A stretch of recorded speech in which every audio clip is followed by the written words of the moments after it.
Hello everyone, good morning and welcome back to Sports Today. We bring you this video segment every morning to help you catch up with some of the interesting things that were taking place in the world of sport whilst you were catching up on some all-important sleep, because let's face it, whilst you and I, the whole world really needs sleep, the world of sport doesn't ever sleep. There's always something or the other going on, and it can be a little tough to keep a track of every little thing, but don't worry, that's why we're here. We have you covered. And let's delve straight into some interesting news from the world of cricket emerging from, of course, the India-England series.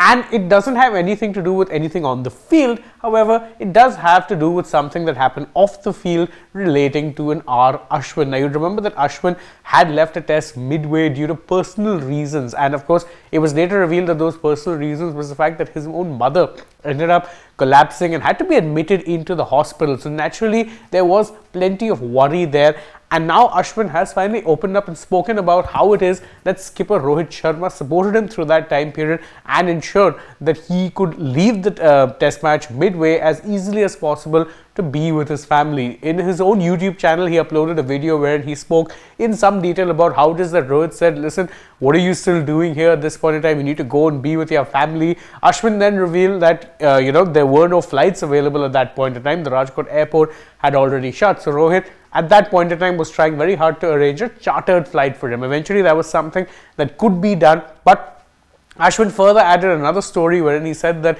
the team manager also was with Ashwin at that point in time, and Rohit was consistently calling the team manager to check up with him and ensure that he was okay. In Ashwin's words, his respect for Rohit went up significantly, saying because the kind of leadership he showed, but also the kind of leadership he showed on a human level was absolutely amazing, and my respect for him went up massively. It's definitely a very interesting story. Talks about how it is that Rohit Sharma approached the situation from a human perspective rather than from a sporting perspective. Another interesting story, and one that, truth be told, could be used, by some to already fuel an unnecessary, hate that engulfs them.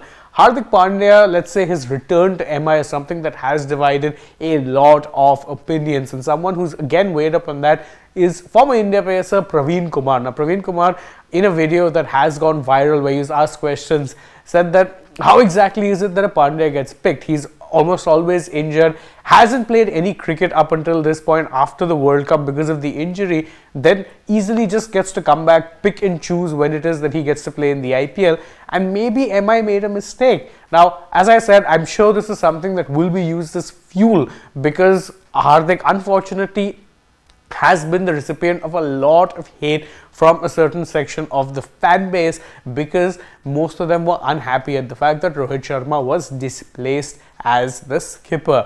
That being said, I'm not quite sure I agree with Praveen's assessment here. Of course, Pandya would not be available to play when he's injured, and he did get injured very publicly. It happened in the middle of a game. Couldn't bowl thereafter, and the comeback process has been a bit arduous for him. Not quite sure you can hold that against him. Of course, you can hold it against him that he's making his comeback in the IPL, but he only really regained fitness at a time when India were playing no international white ball cricket. So, of course, he's going to make his comeback in the IPL. Again, not quite sure I understand the criticism here, but hey, everyone has an opinion.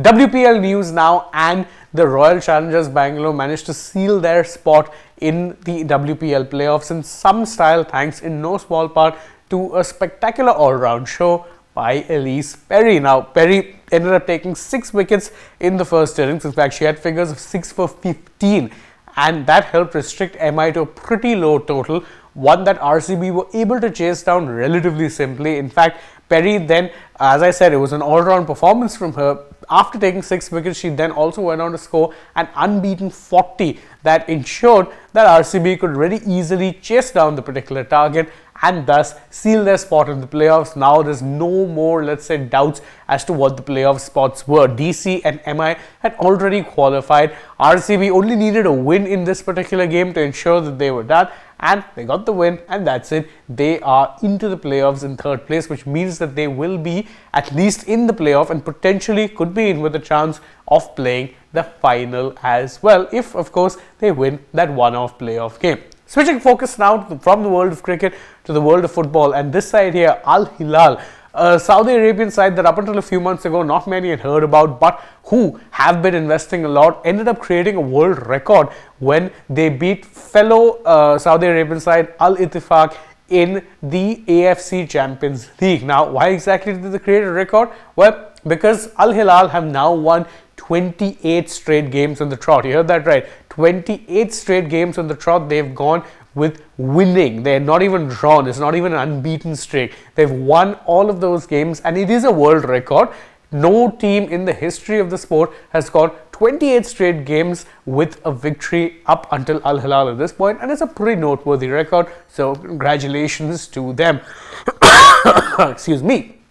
Now, it is worth noting that Al Hilal are one of 4 sides that are currently owned and operated by the Saudi Public Investment Fund, and therefore obviously have the kind of money to spend, and they have spent a lot of money on quality players. But it's one thing to sign good players, it's quite the other thing to, let's say, make them a cohesive team, and that's what Al Hilal have done very well. They are, of course, record holders of the AFC Champions League. They've won it 4 times and very well are favourites to lift the 5th title, currently leading the Saudi Pro League as well. So definitely they've done a very good job, and all of this, it is worth noting, they've done without having a fully fit Neymar to call upon for ages. More football news, and this time Indian football news. Kerala Blasters, you remember towards the end of last season when they ended up walking off the field during a playoff game against Bangalore FC because they were unhappy with the decision. Well, Kerala Blasters were actually handed a fine and given a suspension to the coach as well. Now, they did appeal the fine at the Court of Arbitration of Sport. However, the CAS found that they had no real case to stand on. They lost the appeal, which means that the Blasters will now have to pay the full fine, which is of rupees 4 crores to the AIFF. Excuse me, really sorry. Which is actually a landmark thing, because you remember this caused a lot of controversy last season. There was talk that, Kerala Blasters, they had to shut down their women's team. There was plenty going on. And now, well, they've had to pay this fine. So, really unfortunate, but that is the way the cookie crumbles. More football news, and we have excuse me, really sorry, Arsenal, who have sealed their spot in the quarterfinals of the AFC Asian Cup, of the UEFA Champions League. They've done really well in that regard, so that they've actually managed to, let's say, seal their spot in the Champions League quarters. And what they've done is they had to beat Porto on penalties. Now, the penalty shootout in itself, the reason it was necessitated is due to the fact that they were leading 1-0 Porto, that is on aggregate, and Arsenal ended up registering a 1-0 win in the return leg. But because now the away goals thing, and anyway away goals wouldn't have mattered given it was 1-1 with both times the home teams getting the victory, went to penalties. They won penalties 4-2, and David Raya, who was of course the Arsenal goalkeeper signed this year, has been hit or miss with his form, made 2 crucial saves to ensure that Arsenal were through to the quarters. Last bit of news before we call it quits. Carlos Alcaraz is himself through to the quarters of the Indian Wells Open, and he made it through with consummate ease. Now, of course, it has been something of a mixed season for Alcaraz.